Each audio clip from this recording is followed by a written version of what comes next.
Berikut ini adalah kasus one-way ANOVA menggunakan Microsoft Excel. Sebuah pabrik manufaktur komponen plastik memproduksi tutup botol menggunakan mesin injection molding. Dalam proses produksi sehari-hari, mesin dapat dijalankan dengan 3 pengaturan kecepatan mesin yang berbeda. Manajemen ingin mengetahui apakah pengaturan kecepatan mesin mempengaruhi tingkat kesesuaian ukuran produk yang dihasilkan. Nah, di sini terdapat data, yaitu data tingkat kesesuaian produk ya, persentase tingkat kesesuaian produk untuk masing-masing mode kecepatan. Jadi untuk kecepatan rendah itu ada 10 data, ini tingkat kesesuaian produknya. Begitu juga untuk kecepatan sedang ada 10 data dan kecepatan tinggi ada 10 data. Nah, untuk menjawab pertanyaan manajemen ini, apa sih metode yang bisa kita gunakan? Di sini manajemen ingin mengetahui apakah pengaturan kecepatan mesin, artinya eh, kecepatan rendah, sedang, dan tinggi itu mempengaruhi tingkat kesesuaian ukuran produk yang dihasilkan. Logikanya, apabila kecepatan rendah, sedang, dan tinggi ini mempengaruhi tingkat kesesuaian produk, berarti akan ada perbedaan gitu ya. Kecepatan rendah itu memiliki persentase tingkat kesesuaian produk yang berbeda dengan misalnya kecepatan sedang atau tinggi dan seterusnya seperti itu. Nah, jadi di sini sebenarnya akan kita lakukan adalah membandingkan apakah kelompok kecepatan rendah itu memiliki tingkat kesesuaian produk yang sama atau berbeda dengan kelompok yang lainnya ya. Dalam hal ini berarti kecepatan sedang dan tinggi. Oleh karena itu, karena di sini kita membandingkan lebih dari dua populasi, kita tidak bisa menggunakan uji T dan juga uji Z. Nah, kita harus menggunakan one way ANOVA. Ya, jadi one way ANOVA ini adalah metode statistika untuk menguji apakah terdapat perbedaan rata-rata dari 3 atau lebih kelompok. Nah, di sini ada 3 kelompok, yaitu kelompok pertama kecepatan rendah, kelompok kedua kecepatan sedang, dan kelompok ketiga adalah kecepatan tinggi. Dan di sini yang membedakan kelompok ini adalah satu faktor, yaitu faktor tingkat kesesuaian produk ya. Tingkat kesesuaian produk. Nah, jadi kita ingin melihat apakah berbeda nih antara kelompok ini gitu ya. Sehingga kita akan menggunakan one way ANOVA. Nah, di dalam Excel untuk menggunakan one way ANOVA, caranya cukup gampang. Pertama, kita klik tab data ya. Lalu kita klik data analysis. Nah, di sini muncul dialog box ya. Di sini kita bisa memilih berbagai macam tools karena tadi case-nya adalah kita menggunakan one way ANOVA. Maka kita akan menggunakan ANOVA single factor ya, karena faktornya hanya satu. Dalam hal ini faktornya adalah tingkat kesesuaian produk. Nah, sehingga kita akan pilih ANOVA single factor. Kemudian oke. Nah, di sini kita input range. Jadi datanya kita masukkan. Kita akan masukkan datanya itu mulai dari si labelnya ya. Nah, jadi labelnya ini kita masukkan juga. Oke. Lalu di sini ada pertanyaan pengelompokannya oleh apa? Berdasarkan kolom atau berdasarkan baris? Karena di sini kita pengelompokannya berdasarkan kolom ya.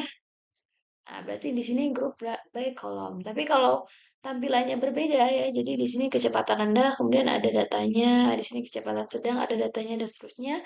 Kita bisa memilih grup by row. Nah, karena di case ini pengelompokannya berdasarkan kolom, jadi kita pilih aja kolom, kemudian label inverse row, jadi labelnya ini ya, kecepatan rendah, kecepatan sedang, dan kecepatan tinggi ini adalah label di baris pertama, ya kan, di baris pertama yang kita klik tadi ya.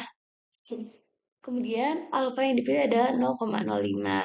Kemudian di sini kita bisa memilih meletakkan outputnya di mana gitu ya. Bisa di worksheet yang sama ya, atau kita mau new worksheet juga boleh. Nah, di sini saya akan menggunakan worksheet yang sama saja ya. Saya pilih di sini. Oke. Nah, langsung saja kita klik OK. Nah, ini adalah hasil dari One Way ANOVA. Nah, sekarang kita coba lihat lebih detail dulu dari hasil One Way ANOVA ini. Nah, di sini pertama kita lihat ya.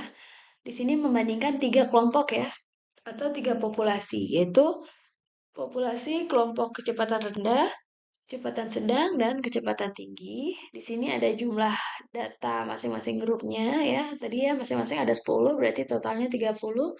Kemudian ini sum-nya ya, jumlah keseluruhannya ini di sum. Nah, ini hasilnya. Kemudian di sini ada average ya.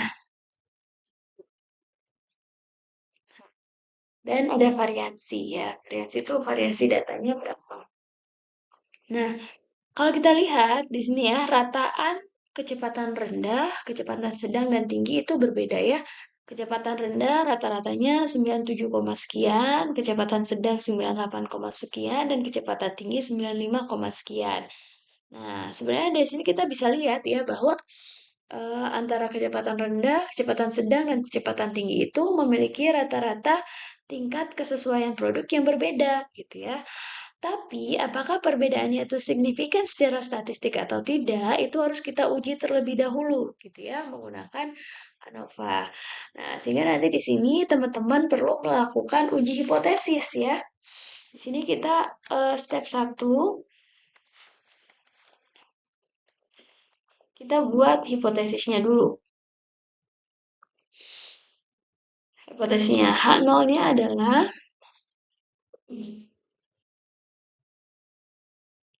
hmm,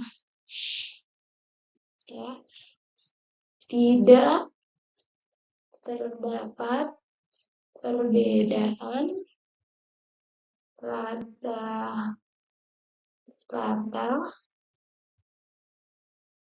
antar kelompok kecepatan. Oh, kita bisa juga tulis mu ya. Bentar.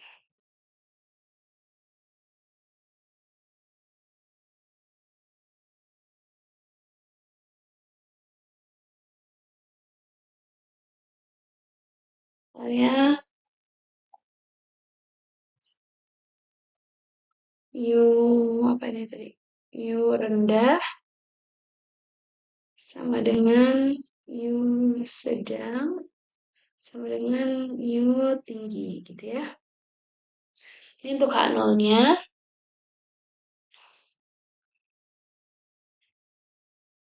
Nah, untuk H1-nya apa? H1-nya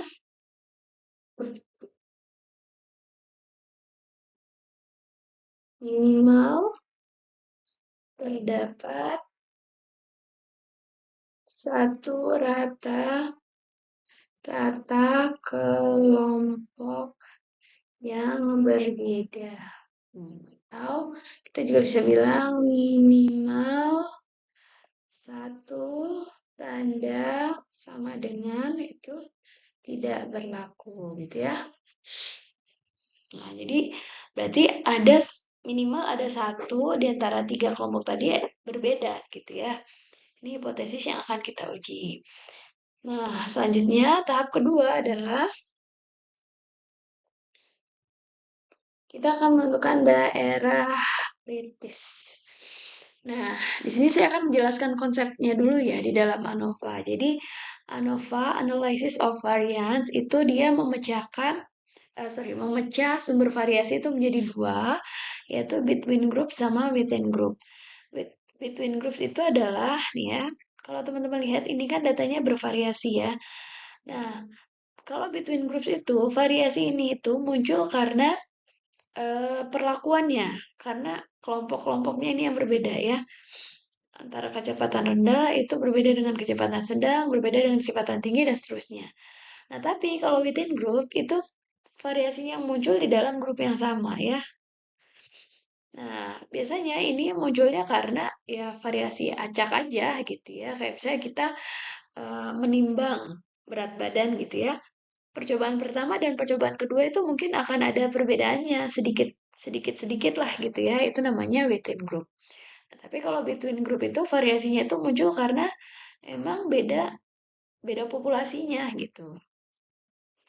Nah, di Innova ini konsepnya adalah nanti untuk masing-masing between group dan within group itu kita akan hitung jumlah kuadratnya, derajat kebebasannya, dan rataan kuadratnya. Nah, puncaknya di sini ya, kita membandingkan apakah rataan kuadrat between group ya itu lebih besar daripada within group ya. Jadi ini nanti dibagi sebenarnya ya, membagi ini between group dengan within group. Nah, kalau yang between group itu lebih besar, artinya variasi yang muncul itu lebih banyak karena between group, karena emang perbedaan populasi antar grupnya, bukan karena variasi acak di dalam grup itu sendiri gitu ya. Artinya apa? Artinya perbedaan kelompok itu memberikan pengaruh terhadap faktor yang sudah ditentukan tadi. Nah, untuk daerah kritis itu bisa dilakukan dengan dua cara ya penentukannya. Pertama, kita akan tolak nol jika F hitung itu lebih besar daripada F tabel. Atau yang kedua kita bisa gunakan tolakan nol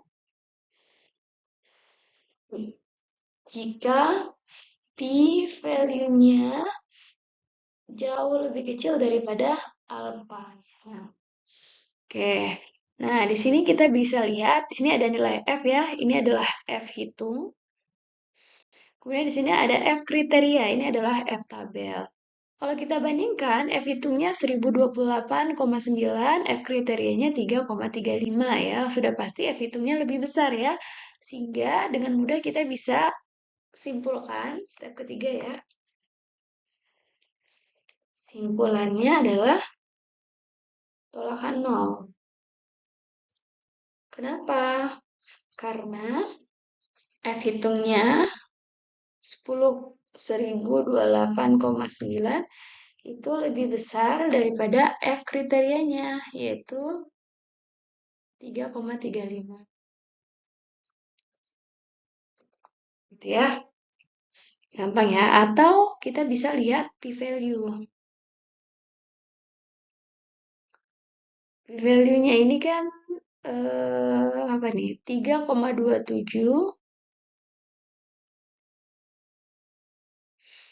ya, p-value-nya adalah 3,27 kali 10 pangkat min 26, sedangkan alfanya tadi 0,0. Nah, ya, sudah pasti p-value-nya ini jauh lebih kecil dari alfanya ya. Sehingga kesimpulannya adalah tolakan 0 karena value-nya tadi berapa? 3,27 kali 10 pangkat min 26 itu lebih kecil dari nilai alfanya itu 0,0. Nah, kesimpulannya tolakan 0 ya. Berarti step keempatnya adalah interpretasi. Nah, interpretasinya apa? Berarti kan terdapat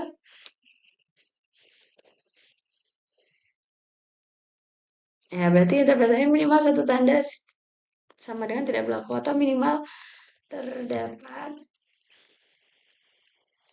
satu rata-rata kelompok yang berbeda.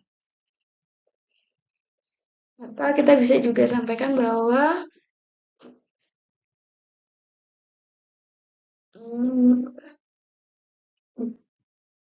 dapat minimal terdapat satu rata-rata kelompok yang berbeda secara signifikan ya. Berbeda signifikan secara statistik. Atau kita bisa bilang juga kecepatan berpengaruh terhadap faktornya tadi, yaitu tingkat kesesuaian produk. Itu ya, jadi terjawab ya pertanyaan manajemennya. Ya, jadi manajemen ingin mengetahui apakah pengaturan kecepatan mesin mempengaruhi tingkat kesesuaian ukuran produk yang dihasilkan. Jawabannya adalah ya secara statistik itu kecepatan itu berpengaruh terhadap tingkat kesesuaian produk. Ya, terima kasih.